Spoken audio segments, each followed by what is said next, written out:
It is my opinion that you do not really understand the concept of banking. All the banks are broke. Bank Santander, Deutsche Bank, Royal Bank of Scotland, they are all broke. And why are they broke? It isn't an act of God. It isn't some sort of tsunami. They are broke because we have a system called fractional reserve banking, which means that banks can lend money that they do not actually have. It is a criminal scandal and it has been going on for too long. To add to that problem, you have moral hazard, a very significant moral hazard from the political sphere.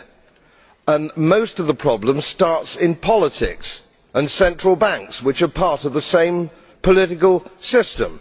We have counterfeiting, sometimes called quantitative easing, but counterfeiting by any other name. The artificial printing of money, which if any ordinary person did, they'd go to prison for a very long time.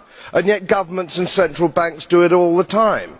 Central banks repress the amount of interest that rates are, so we don't have the real cost of money. And yet we blame the real retail banks for manipulating LIBOR. The sheer effrontery of this is quite astonishing. It's central banks that manipulate interest rates, Commissioner. And plus, underneath all this, we talk loosely, in a rather cavalier fashion, do we not, about deposit guarantees. So when banks go broke through their own incompetence and chicanery, the taxpayer picks up the tab. It's theft from the taxpayer.